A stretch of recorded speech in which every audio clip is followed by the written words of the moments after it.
인기리에 방영되었던 드라마 철인왕후가 끝나자마자 또 다른 사극이 우리를 찾아왔습니다. 2006년의 주몽, 2007년의 태왕사신기, 2008년의 바람의 나라, 2009년의 자명고, 2011년의 광개토대왕 이후 정말 오랜만에 고구려 시대를 바탕으로 한 드라마죠. 바로 달이 뜨는 강입니다. 이미 알고 계시듯 이 드라마는 바보온달과 평강공주에 대한 이야기입니다. 계속 울면 바보온달에게 시집 보낸다는 말을 철석같이 믿고 진짜 바보에게 시집가 버린 공주 평강과 전생에 나라를 구했는지 금수저 프린세스를 만나 초고속 신분 상승을 했다는 흑수저 온달의 이야기. 혹시 여러분들은 이 이야기에 대해 얼마나 알고 계시나요? 오늘 영상은 드라마 달이 뜨는 강을 제대로 즐기기 전에 알아두면 좋은 배경 지식에 대한 이야기입니다. 그럼 바로 시작하죠. 우선 드라마 속 역사적 배경과 정치적 배경을 살펴봅시다. 드라마에는 평원왕이라는 사람이 등장합니다. 19대 왕인 광개토왕과 20대 왕인 장수왕, 그리고 21대 왕인 문자명왕으로 이어지는 5세기 고구려의 전성기가 끝나고 고구려는 정치적으로 내분을 겪습니다. 특히 24대 양원왕의 즉위 과정에서 왕위의 주인을 두고 서로 다른 두 계파가 서로 다른 왕자를 지지하며 정치적으로 분쟁이 일었고, 양원왕을 지지하는 추군 세력이 승리하며 양원왕은 왕이 될 수 있었습니다. 즉, 양원왕은 신하들에 의해 왕이 된 셈이었고, 즉위 이후 신하들에게 무수한 정치적 도전을 받을 수밖에 없었죠. 이에 왕권은 자연스럽게 약해질 수밖에 없었습니다. 이러한 상황을 보고 자란 사람이 바로 드라마 속 주인공 양원왕의 아들이자 고구려의 25대 왕인 평원왕 혹은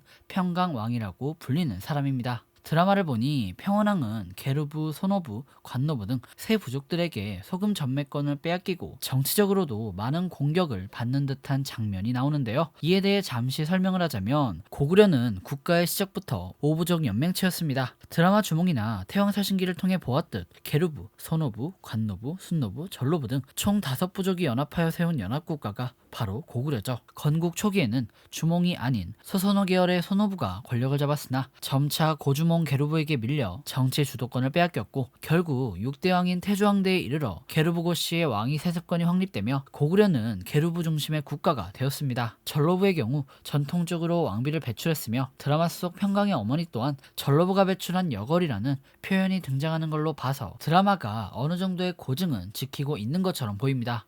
더불어 배우 이혜영이 맡은 고원표 캐릭터가 고추가라는 명칭으로 불리는 걸 확인하실 수 있을 텐데요. 고추가는 소선호 계열의 소노부와 주몽 계열의 계루부, 왕비를 배출하는 가문인 전로부까지 고구려 5부족 중 왕족에 속하는 세 부족의 우두머리에게 주었던 호칭을 의미합니다. 한마디로 대빵 높은 귀족이라는 뜻이죠. 이제 온달설화 이야기로 넘어가 보죠. 평원왕에게는 딸이 있었습니다. 여러분들이 잘 아시는 평강공주죠. 온달에 대한 유일한 기록인 삼국사기 온달전에 의하면 울보 평강을 달래기 위해 평원왕이 이렇게 말했다고 합니다. 계속 울면 바보 온달에게 시집 보내겠다. 순진한 평강은 훗날 장성하여 궁에 있는 금은 보화를 들고 온달을 찾아갔다고 합니다. 이후 플렉스하게 프로포즈를 하고 가난하게 살았던 온달을 잘 키워 장군으로 만들었죠. 온달은 여러 전투에서 공을 세웠고, 신라에게 빼앗긴 한강 유역을 되찾기 위해 싸우다 아차산성 혹은 온달산성에서 사망했다는 게 바로 여러분들이 잘 아시는 온달 이야기입니다. 이 이야기에서 우리가 가장 먼저 의심해야 할 것은 과연 온달이 진짜 바보인가입니다. 바보가 아니라면 왜 역사서에서는 바보로 기록되었을까? 도대체 온달이 누구인가?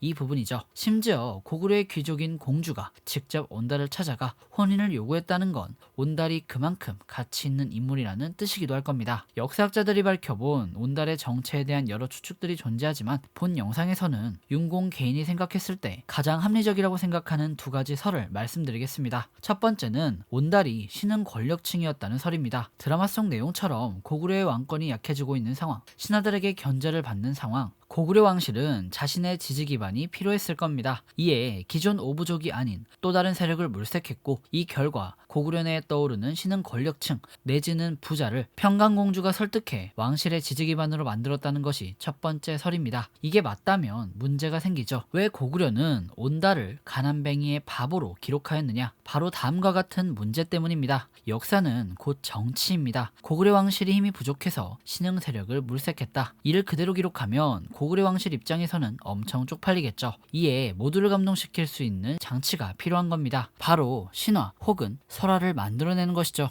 장난으로 한 말을 철석같이 믿고 의리를 지키며 온달을 찾아간 평강공주. 온 힘을 다해 남편을 보살펴 국가의 공을 세우는 장군으로 만든 멋있는 고구려의 공주, 즉 고구려 왕실이 의도적으로 온달을 바보로 내리깎아 기록했다는 겁니다. 평강공주와 고구려 왕실의 이미지를 위해서 말이죠.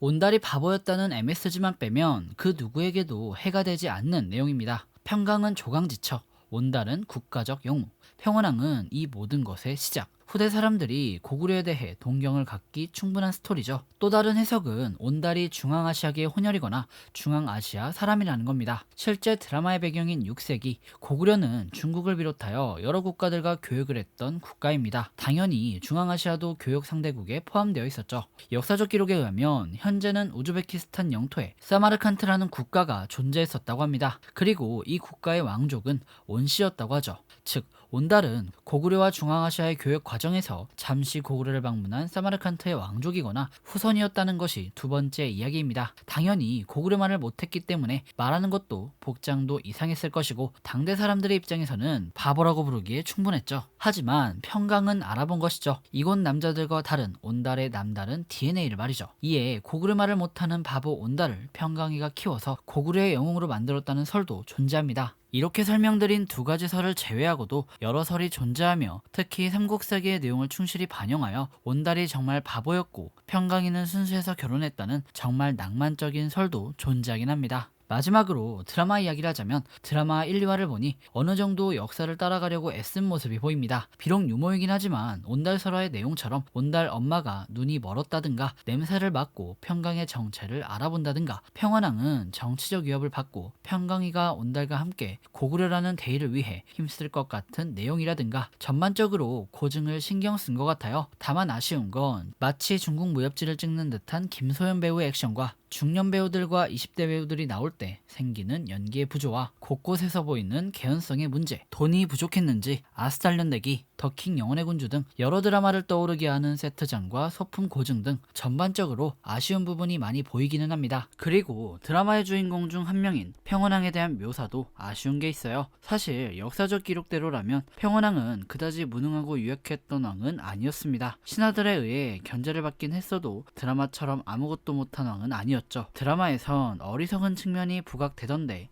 이 부분은 평원왕이 부인의 죽음에 대한 진실을 알고 있다는 떡밥으로 모아 일단 작가님의 큰 그림을 기대해봅니다. 드라마 달이 뜨는 강 일단 재밌다는 사실은 부정할 수 없는 것 같아요. 때문에 일단 3, 4화까지는 지켜보려고 합니다. 자세한 이야기는 3, 4화를 보고 해보도록 하죠. 오늘의 영상은 여기까지입니다. 그럼 지금까지 윤공이었고요. 영상이 유익하셨다면 구독과 좋아요, 알람 설정 부탁드립니다. 그리고 드라마에 대한 여러분들의 생각을 댓글로 남겨주시면 감사하겠습니다.